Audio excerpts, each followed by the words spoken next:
ये व्यर्थ के बकवाद करने वाले लोगों से मत मिलो, व्यर्थ के बकवाद करने वाले लोगों की तरफ मत देखो, ये क्या कह रहे हैं, क्या बोल रहे हैं। और तुम भी व्यर्थ का बकवाद मत करो। अपने समय को कीमती मान करके निरंतर प्रिया प्रीतम का नाम जप करो, उनकी गुण लीला गाओ, उनकी सेवा में रहो। कभी प्रपंच की बातें, कभी प्रतिष्ठा का चिंतन, कभी नाना प्रकार के मान सम्मान का चिंतन, ये घुसने ना पावे हृदय में। बहुत सावधान रहना चाहिए साधक को। ऐसी बातें देखो मत, ऐसी बातें सुनो मत जिससे तुम्हारा हृदय उद्विग्न होकर प्रभु का चिंतन छोड़ दे। बंद करो अभी। अन्य लोगों के संग का त्याग कर दो, जो भगवत विमुख वार्ता करते हैं, संत निंदा करते हैं, दूसरों की निंदा करते हैं। कुछ हाथ नहीं लगता, ये लोग दुर्गति को प्राप्त होने वाले हैं। भक्तन निंदा अति बुरी भूल करे जिन कोय, किए सुकृत बहु जन्म के छिन्न में दारे खोए। पर निंदा के किए ते नहीं आवत नहीं कछुआत, मूर्ख पर्वत पाप को ले चल अपने साथ। तो अलम कश्यापि संगत्या, ऐसा संग मत करो जिनके पास बैठने से भक्त निंदा, जन निंदा, भगवत निंदा हो। ऐसे से दूर रहो, अलम बंद कर दो ऐसे लोगों का संग। रात दिन हम श्यामा श्याम का नाम जप करेंगे, श्यामा श्याम के लीला गुण गाएंगे, श्यामा श्याम के ही धाम का शोभा का चिंतन करेंगे। जब तुम अपना जीवन श्यामा श्याम के चरणों में न्यौछावर कर दोगे तो पूरा भार श्यामा श्याम ले लेंगे और तुम्हारे हृदय में मस्ती आ जाएगी। जो ऐसा निश्चयी होता है, दृढ़ निश्चयी, उसके अंदर दृढ़ विश्वास, तो उसके हर समय भगवान की स्फूर्ति होती रहती है। भारी प्रतिकूलता में भी भगवान का सानिध्य अनुभव होता है। वो अनुकूलता में तो भगवान के दुलार को देखता है, लेकिन प्रतिकूलता में भगवान की विशेष कृपा को देखता है। ये संयोग, ये वियोग, संसार की ये द्वंद्वमयी वृत्तियां भक्तों के हृदय में नहीं चुभती। आए की हुज्जत नहीं, गए की तलाश नहीं, क्योंकि नित्य संयोग भगवत स्मृति के प्रभाव से प्रभु का रहता है। शोक, विषाद बहुत ध्यान देने योग्य विषय है। तभी लोगों को ऐसा लगता है कि ऐसा कैसे हो सकता है। भक्त के चरित्रों को जब सुनते तो लगता है ऐसा कैसे हो सकता है, ऐसी परिस्थिति में भी ऐसा कैसे हो सकता है। क्योंकि तुम मानसिक बुद्धि से युक्त हो और वो भागवतिक स्थिति से युक्त है, इसलिए तुम उसको पार पा ही नहीं सकते। जब तुम अपना जीवन श्यामा श्याम के चरणों में समर्पित कर देते हो हृदय से, फिर उनकी कृपा से सब विघ्न दूर हो जाते, एक अपार मस्ती रहती है। नहीं तो शोक, विषाद, दुख, क्लेश, कष्ट, संताप, भय, उद्वेग, ये सदैव सताते रहते हैं। इसी से डिप्रेशन होता है। बार बार नकारात्मक चिंतन, शोक, विषाद, दुख, चिंता, क्लेश, संताप, भय, उद्वेग, यही पूरे मानसिक स्तर को नष्ट कर देते हैं। उत्साहहीन जीवन हो जाता है। जब तुम श्यामा श्याम को समर्पित हो जाते हो तो ये सब प्रवेश भी नहीं करते, एक अपार मस्ती बनी रहती है। अब क्या होगा? श्यामा श्याम जो करेंगे वही होगा। श्यामा श्याम पता नहीं कैसा करें, नहीं, वो सदैव मंगल भवन है, वो जो करते महामंगल होता है। यह निश्चय उपासक के हृदय में आ जाना चाहिए। इसलिए अपना सारा मन, सारी बुद्धि, सारा जीवन, प्रत्येक श्वास प्रभु को अर्पण कर दो, फिर देखो तुम निहाल हो जाओगे। दुख, शोक, विषाद, क्लेश, कष्ट, संताप, भय, उद्वेग, ये उसी को व्यापते हैं जिसने अपने जीवन को प्रभु के चरणों में अर्पित नहीं किया। इसलिए तुम अपना सारा मन, सारी बुद्धि, सारा जीवन, प्रत्येक श्वास केवल प्रभु को अर्पित कर दो, फिर देख लेना। श्वास कैसे अर्पित की जाती है? राधा राधा राधा। बुद्धि कैसे अर्पित की जाती है? एकमात्र निश्चय कि भगवत सुख ही सुख है, ये जागतिक सुख सुख नहीं, ये दुख है, ये ऐसा दलदल है जिससे आज तक कोई नहीं निकल पाया। सारा मन, हम मन से केवल प्रभु का मनन करें, बार बार मन को संसार से हटा के नाम में, रूप में, लीला में, धाम में लगाएं। बहुत प्रसन्नता हो जाती है उस उपासक के हृदय में जो अपना मन बुद्धि प्रभु के चरणों में अर्पित कर देता है। भगवान ने तो इसको बहुत उत्तम स्थिति बताया है कि मेरे से कभी वो अलग हो ही नहीं सकता यदि मन बुद्धि अर्पित कर दिया। मयि एव मन आधत्स्व मयि बुद्धिम निवेशय तो निवश्य मयि एव अत ऊर्ध्वं न संशया। बिल्कुल संशय नहीं, वो मेरे में ही निवास करेगा जिसने मन और बुद्धि अपनी मेरे में अर्पित कर दी। बहुत प्रसन्नता रहेगी उस उपासक के जीवन में जो अपने आप को मन बुद्धि सहित प्रभु के चरणों में समर्पित कर दिया है। भगवान का आश्रय लेने वाले की पहचान है हर परिस्थिति में प्रसन्न रहना। देखो आप भगवद आश्रित हो कि नहीं, देखो अनुकूल परिस्थिति में तो सब प्रसन्न रहना, लेकिन प्रतिकूल परिस्थिति में प्रसन्न रहना यह भगवान के भक्तों का लक्षण है। हर परिस्थिति में प्रसन्न रहना यह भगवान के भक्तों का लक्षण है। आनंदगन भगवान का आश्रय मिलते ही आनंद छा जाता है हृदय में। उनके पास आनंद का अभाव होता ही नहीं है। जैसे सूर्य का प्रकाश उदय होते ही सूर्य का प्रकाश संपूर्ण अंधकार को नष्ट कर देता है, ऐसे ही भगवान का संपूर्ण आश्रय लेते ही सब दुख चिंता शोक नष्ट हो जाते, आनंद ही आनंद। तुम भगवान के मंगलमय रूप को नहीं जानते हो, पर उनके मंगलमय भाव को, विधान को मानना शुरू कर दो। जो भी होता है मंगलमय होता है। हमने जीवन में देखा है, अगर इधर कोई बहुत बड़ा सुख दिया तो देर नहीं लगेगी, 24 घंटे नहीं व्यतीत होंगे और ऐसे दुख दे देंगे, जिससे दोनों का समान भाव रख करके ना दुख में तुम भूलो प्रभु को, ना सुख में फूलो, सीधे भगवत मार्ग में चल। पूरे जीवन की बात देखा है। भगवान के मंगल विधान में सदा सर्वदा सुख ही सुख है, इस बात को मान के प्रसन्न हो जाओ। जब भगवान का भजन करने वाले की तन्मयता बढ़ती है भजन में, तो द्वेषी जन अपने आप तैयार हो जाते हैं। भक्त कभी किसी से द्वेष नहीं करता, अपने आप वो द्रोह करने लगते हैं। तो नरसिंह मेहता जी से बहुत गांव के कई लोग थे जो जलते थे, ऐसे जलते थे कि अब क्या करें, कैसे मिटा दे नरसिंह मेहता जी को। अब उपाय तो मिल नहीं रहा था। तो एक दिन संतों की मंडली आई और उन्होंने कहा कि हम रास्ते में कोई चोर आदि धन ना ले ले, इसलिए यहां से किसी की हुंडी चलती है क्या द्वारिका में? पहले ऐसा था। बोले हाँ हाँ, हमारे यहाँ बहुत बड़े सेठ है नरसिंह मेहता जी, पर आप कहोगे वो मना कर देंगे। कई बार कहोगे, अगर वो स्वीकार कर ले तो वहां। और उनका लक्ष्य था कि नरसिंह मेहता जी की तो खाने की भी सुविधा नहीं थी, हुंडी कहां की बात आई। उनका था कि जब वो ना कहेंगे तो संत जन नाराज हो जाएंगे, अगर हाँ कह दिया तो वहां हुंडी चुकेगी नहीं, तो संत जन अपने आप इनको शाप दे देंगे, अपराध बन जाएगा, ये नष्ट हो जाएंगे। संतों को भेजा नरसिंह मेहता जी ने, सबकी दंडवत की, चरण पखाड़े। तो उनका ये इतना रुपया है, द्वारिका में साधु सेवा हम करेंगे, वहां तुम्हारी हुंडी चलती है, तो आप अरे उन्होंने आप कहाँ भूल रहे हो, यहाँ खाने की भी व्यवस्था। बोले हमें सब पहले से बता दिया गया कि आप मना करोगे, बार बार मना मत करो, हमें पता है। तो उन्होंने ठाकुर जी की तरफ देखा, बोले क्या लीला है प्रभु, संतों से हम क्या कहें, ये ले रुपए। उस समय स्वर्ण की मोहरें चलती थी, बेच के बाजार से खूब उन संतों को पवाया, उन्हीं संतों की सेवा की। और उनका अपने सेठ का नाम तो बताओ जहां हमें जाके हुंडी मिलेगी। सेठ सावल सा सेठ। संत जन गए वहां, पूछा कि नरसिंह मेहता जी का जिन सेठ से परिचय, उनका नाम सावल सा सेठ, उनकी गद्दी कहां है? तो जो कुछ भक्त थे वो द्वारिकाधीश की तरफ संकेत करते कि वही है।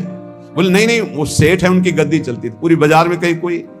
अब संत जन एकांत में होकर के बहुत विचलित हुए कि हमारे साथ धोखा हुआ, नरसिंह मेहता जैसा संत क्या धोखेबाज हो सकता है? देखो संशय तो बहुत विचित्र होता है, बड़े बड़ों को संशय हो जाता है। जब भगवती सती जी को संशय हो गया, राम जी को हे खग हे मृग हे मधुकर श्रेणी ऐसा पूछते हुए कि सच्चिदानंद कैसे हो सकते, तो किसी को हो सकता है, क्योंकि वो बुद्धि की अधिष्ठात्री देवी है। जो ही उनके मन में ऐसा आया कि क्या हमारे साथ धोखा हो रहा है, इतने में ही देखा जय हो सावल सा सेठ की। सावल सा सेठ तो देखा मुनीम जी उनके साथ, सेठ बस्ता लिए हुए मुनीम जी, सरकार इधर से चलो। तो उनका सावल सा सेठ आपका नाम है? संतों ने कहा। बोले हाँ। बोले नरसिंह जी? हाँ। बोले आपकी हुंडी आ गई है। हुंडी एक कागज में लिखा कि ये हमारे सेठ जी को दे देना। वैसे लोग मुझे माखन चोर कहते, कोई कुछ कहता, लेकिन आपने सेठ बना दिया। जब आपने सेठ बना ही दिया तो आप कभी परवाह मत करना तुम, और ये सेवक आपकी सेवा में सदैव तत्पर है। भगवान ने ऐसा लिखा। जो भगवत आश्रित है, एक बार ये चलता रहता है, जो संत जन होते हैं उनके विरोधी अपने आप बन जाते हैं, किसी से कोई मतलब नहीं, अपने आप विरोधी बन जाते हैं। कबीरदास जी का पूरी काशी में यश था। भजन करने वाले महापुरुषों का यश बढ़ता है जब, तो जो भजनहीन होते हैं उनके हृदय में जलन पैदा हो जाती है और उनको विविध प्रकार से फंसाना चाहते हैं, उनको कष्ट देना चाहते हैं। तो कबीरदास जी के यश को धूमिल करने के लिए कुछ ब्राह्मणों ने एक रचना रची, मुड़ मुड़ा के कबीरदास जी के शिष्य बन करके पूरी काशी के सब आश्रमों में निमंत्रण दे आए। कल भंडारा है, संत सेवा है, सबने स्वीकार किया। कबीरदास जी अपनी दिनचर्या करके निकले तो संत मंडली आने लगी। बोले कै बजे सेवा है? साधु सेवा। बोले कौन सी साधु सेवा? बोले कल आपके शिष्यजन निमंत्रण दे के आए, पूरी काशी के सब संत आ रहे हैं। कबीरदास जी ने कहा यार तो एक की भी व्यवस्था नहीं, पूरी काशी के संत आ रहे। अच्छा समझ में आ रहा है, लीला बिहारी तुम लीला करना चाहते हो। गए अपना निकल गए गंगा किनारे, एक झाऊ के नीचे बैठकर अपना भजन ध्यान में मगन है।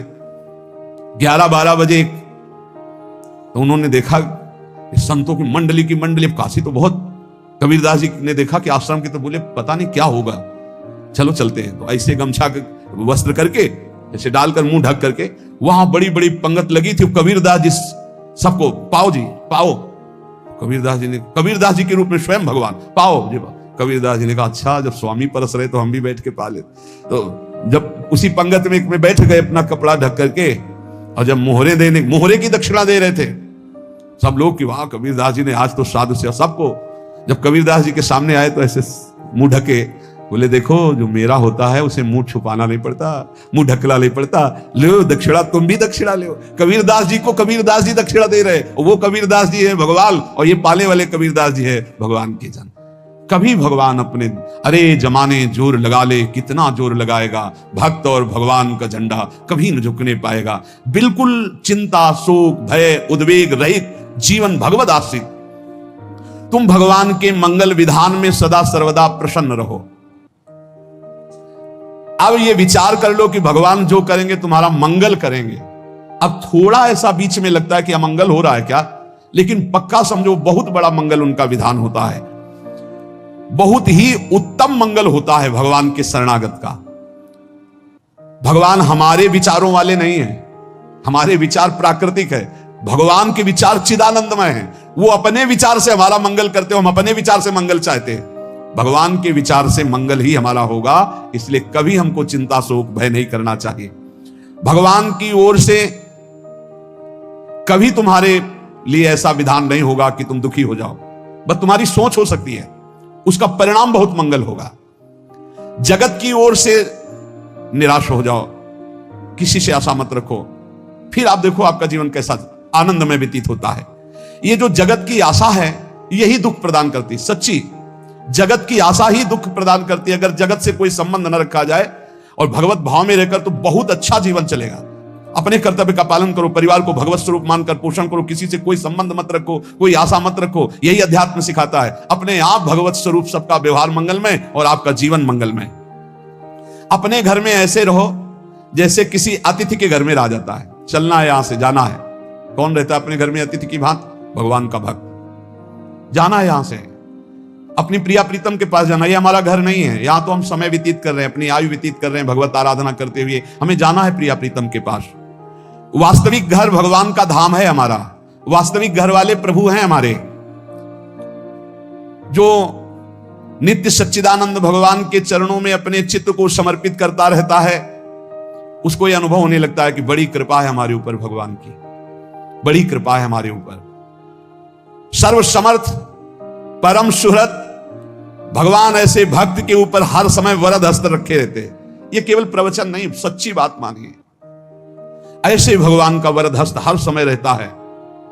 जब भगवान की छत्र छाया में भक्त अपने को देखता है तो आसपास घोर विपत्तियों का भी समुदाय हो तो भी वो आनंद में मगन रहता है। हर हालत में आनंदित रहना यह भक्त का स्वभाव है। भगवान ऐसे भक्तों को प्यार करते हैं जैसे कछुआ अपने अंडे को बाहर रख आवे और रात दिन उसका चिंतन करे। जब भक्त भगवान को समर्पित होता है तो भगवान रात दिन उसकी ऐसे चिंतन सुरक्षा करते हैं। अब है ये दैवी संपदा का पहला गुण है, ये भगवान के शरणागत पर जागृत हो जाता है। वो भयभीत नहीं होता, किसी भी उससे भयभीत नहीं होता। यही डर ही डरप हरिवंश हित जिनो भ्रमय गुण सलील पर। इस डर से डरते रहना चाहिए कहीं गुण रूपी पानी में फिसल न जाए, नहीं तो गलती हो सकती है। साधक सावधान रहे। ये अभय दैवी संपदा का सबसे बड़ा गुण है। जो भयहारी भगवान की शरण में आ जाता है तो उसके अंदर ये अभय प्रकट हो जाता है। अगर कहीं तुम्हें एकांत में भय लग रहा है, एक आदमी तो एकांतिक में आए थे, वो कह रहे थे कि हमें हर समय भय लगा रहता कि कोई हमारे पीछे है, अंधेरा तो लगता कोई खड़ा है, मैं जीना मुश्किल हो गया ऐसा भय। देखो ये मन कैसा है, भगवान से विमुख होने पर कैसे डरवाता है। वो कह रहे हैं हर समय मुझे डर लगा रहता है, कोई सामने खड़ा है, कोई पीछे खड़ा है, ऐसा भय लगने लगता है। और जब भगवान की शरण में आ जाते हैं तो ये अभय स्थिति हृदय में जागृत हो जाती है। कोई भी भय आसपास आ ही नहीं सकता, यहां तक कि नरक का भी भय खत्म हो जाता है। जो भगवान की शरण में है। महापापी भी पुण्यात्मा महान भक्तों के समान वो उत्तम गति को प्राप्त हो जाता है जो भगवान की शरण में हो जाता है। पर ये जो भोगों का आश्रय लिए हुए हैं, मनमानी आचरण कर रहे हैं, ये कभी उस अभय को जान ही नहीं सकते कोई अभय पद है क्या। इनको तो कदम कदम पर शोक, भय और दुख की प्राप्ति होगी, कोई बचा नहीं सकता जो भोगों में लगे हैं, मनमानी आचरण कर रहे हैं। अगर निर्भय होना चाहते हो, परम सुखी होना चाहते हो, तो भगवान के शरणागत हो जाओ। सारे जगत को अभय दान देने वाले भगवान है। भगवान का एक प्रण है, ममपन शरणागत भयहारी। जो मेरी शरण में आ गया उसके भय का मैं नाश कर देता हूं। साधना में अवस्था मन की मानी जाती है कि आप कितने अच्छे साधक हैं। यदि आपका मन भगवदाकार है, हर समय भगवत चिंतन चल रहा है, आपके स्वप्न भागवतिक आ रहे हैं, आपके विचार भागवतिक हैं, तो आपकी अच्छी साधना हो रही। और यदि आपके स्वप्न गंदे आ रहे हैं, क्योंकि स्वप्न में मन का ही सारा खेल होता है, और आपकी चिंतन वृत्ति वासनात्मक चल रही, तो अभी साधना का प्रभाव मन पे नहीं पड़ा है। जिसका मन हर समय भगवत चिंतन करता रहता है वो जीते जी जीवन मुक्त हो जाता, अनुभव होता है। जैसे किसी ने कहा कि हमें कैसे पता चलेगा कि हमारा काम हो गया है, तो जैसे आप भोजन पा लेते हैं तो किसी दूसरे से गारंटी थोड़ी लेनी होती कि हम छक गए हैं क्या, आप जरा बताना हम छक गए हैं क्या। नहीं, अपने हृदय में आ जाता है कि अब मैं तृप्त हो गया। ऐसे ही अपने हृदय में आ जाता है कि मेरा काम हो गया, अब मेरा जन्म नहीं होगा। ये हृदय में आ जाता है, अपने आप अनुभव में आ जाता है। जब स्वरूप बोध होता है तो किसी और से सलाह थोड़ी लेनी होती है, वो अपने आप अनुभव में आ जाता है। हां, यदि गुरुदेव का वर्ण नहीं किया है तो फिर आपको किसी न किसी गुरु से प्रमाणित करवाना पड़ेगा। और अगर गुरुदेव का वर्ण किया है तो वही मंत्र, वही नाम, वही गुरु शरणागति आपको अंदर से पुष्ट कर देगी कि आपका काम हो गया है। विषय चिंतन करता हुआ मन विषय आसक्ति को प्राप्त होता है। विषय आसक्ति को प्राप्त हुआ मन बार बार जन्म मरण और नरक को प्राप्त होता है। बस ये विषय चिंतन हटाना ही प्रमुख कर्तव्य साधना का है। बार बार मन को विषयों से हटा करके प्रभु के नाम में लगाओ, प्रभु के रूप में लगाओ, प्रभु की लीला में लगाओ। जहां भगवान प्रकट होते हैं वहां परमानंद की बाढ़ आती है। पर ये ध्यान रखें, गुलाब का फूल कांटों में खिलता है, उसकी सुगंध लेनी, फूल लेना है तो कांटों से बचाकर। ऐसे ही जब आप भगवत चिंतन के लिए चलेंगे तो आपका चिंतन चुराने के लिए माया विविध नाटक करेगी, कांटे फैलाएगी। कोई तुम्हारी निंदा करेगा, कोई अपमान करेगा, कोई उपहास करेगा, तुम्हारी अव्यवस्था हो सकती है, तुम्हारी परिस्थिति बहुत भयावह हो सकती है। इन परिस्थितियों में भी भगवत चिंतन का तार ना टूटने पावे तो आगे गुलाब का फूल है।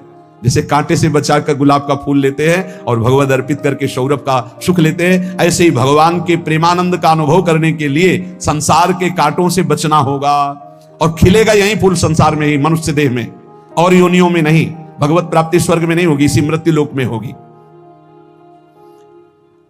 पहले मन नहीं लगता भगवत चिंतन में। भगवत चिंतन जबरदस्ती करना पड़ता है।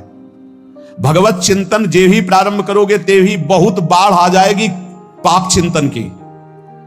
ध्यान दीजिए, बहुत लोग प्रश्न करते रहते हैं कि हम जब भजन में बैठते हैं तो बहुत गंदी बातें आती, मन बड़ा चंचल होता है, भाग जाता है। ऐसा प्रारंभ में जब कोई भगवत चिंतन प्रारंभ करता है तो उसका मन विषयों में भागता है, गंदी बातों में भागता है। अब लोग कहते पहले तो हमारा चिंतन बढ़िया होता था, अब चिंतन नहीं होता। तो कोई सिद्ध पुरुष थोड़ी हो गए, तुम्हें जबरदस्ती चिंतन करना होगा। जगत के प्राणी में जहां मन जाए तो इसमें भी भगवान, पदार्थ में मन जाए तो उसमें भी भगवान। जहां जहां मन जाए वहां वहां भगवान देखो, या मन को हटाकर नाम मंत्र में लगाओ। ऐसे भगवत स्मृति जागृत की जाती, बार बार प्रयास करना होता है। कई लोग ये प्रश्न करते हैं कि हमसे बड़े पाप हो गए तो क्या हमें भगवान की प्राप्ति हो जाएगी? तो यहां कह रहे हैं भगवान किसी के पूर्व जीवन को नहीं देखते हैं, वर्तमान के भजन को देखते हैं। पकड़ो इस बात को। अगर वर्तमान में आज आप सुधर गए हो, नाम जप कर रहे हो, तो आप भक्त हो। ये गीता जी में भगवान ने कहा, अपिचेत सुदुराचारो भजते माम अनन्य भाग साधुरेव समंतव्या सम्यक व्यवस्थिता। ऐसा बहुत दुराचारी पहले रहा है, बाद में उसके मन में आ गया कि भगवान के सिवा हमारा कोई कल्याण करने वाला नहीं, हमारा कोई नहीं। तो भगवान कहते हैं मैं उसे साधु ही मानता हूं, उसे साधु बना देता हूं। भगवान किसी के पूर्व जीवन को नहीं देखते। बहुत बढ़िया बात है। कल तक हम क्या करते रहे भगवान नहीं देखते, आज क्या कर रहे हो ये देखते हैं। यदि आज आप भजन में लग गए हो, अच्छे आचरण कर रहे हो, तो आपको भगवत प्राप्ति हो जाएगी। भगवान ये नहीं देखते कि पूर्व में पुण्यात्मा रहा है कि पापात्मा रहा है।